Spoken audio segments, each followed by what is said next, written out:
Welcome to another episode of the Teacher Wellness Lounge. I am your host, Leticia Jones, and I'm thrilled that you stopped by to hang out with us for a few minutes. Are you okay?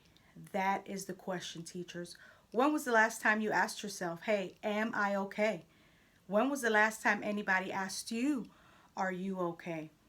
This question I think is really important because it kind of sends us on a journey of discovering practical ways, or at least exploring for ourselves how we can move from just really being okay to being great.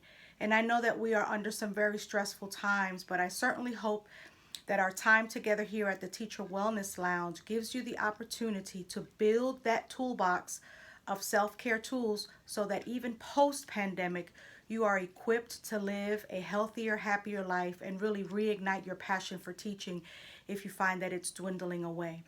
So, here are 5 practical ways that we can actually move from just being okay to being great. The first one is really asking yourself, what is it that you need? Are you really able at this point to articulate what your needs are? Sometimes we miss opportunities to be helped simply because we really don't have a response, right? So I want you to think about that. I want you to take some time to think about what you really need and really trying to see if you can explore who can help meet those needs. Or when the question is asked, how are you and how can I help you? You're really able to articulate your needs.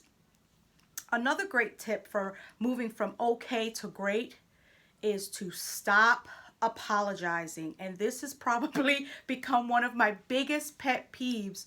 Don't you notice that we apologize for everything, even things that we're not responsible for?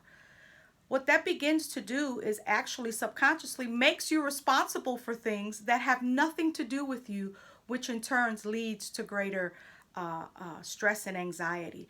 So really monitor that. I even encourage you to take a tally of how many times throughout the day you actually apologize. Stop apologizing. Now, this doesn't mean you don't take accountability for things when you do slip up, as we all do.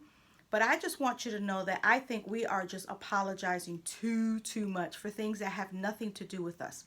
So if you want to move from just okay to great, stop apologizing. The next thing is setting healthy boundaries. This is a real big kicker, and I know that in this wellness snack we can't cover it all, but I definitely want to encourage you to start moving toward the path of really learning how to set healthy boundaries. And healthy boundaries is often going to mean saying no, and most of us innately know that. And so I think that's the reason why we avoid it. But again, we want to move from okay to great.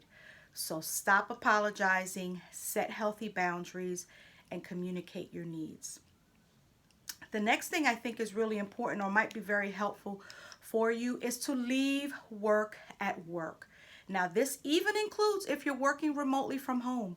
This means that you shut down your computer. I find that it's very easy to slip in front of that computer if it's up and running. And so I try to make it a habit, although not all the time, I will admit, it's really super hard to do. But I do try to shut down my computer every single night because for some reason it's a lot easier to walk away from it if it's not already up and running, right? So let's start setting healthy boundaries and let's start shutting down at work. And listen, I know that many of you teachers are parents as well. And so you have kids at home and you really almost can't shut school down. But it's okay to start teaching our kids, our very own kids, how to set healthy boundaries, how to shut down, how to free play, and how to just simply relax. And the last practice or tip that I want to share with you today during this wellness snack is this. Try to create safe places or places in your own home or at work where you can practice wellness and self-care. A sacred space. It doesn't have to be an entire home office. It doesn't have to be an entire corner of your living room or dining room. Even if it's a chair, a special chair where you say hands off, this is mommy's or this is daddy's. It's just a place where you can sit, where you can think, where you can reflect, regroup, and refuel. So again, how can we move from being just okay to great? First, ask the question, am I okay?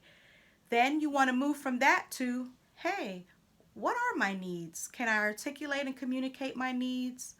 Do I really apologize way too much? Can I scale that back? That would be fun to try to do. I'm telling you, try to do that tally.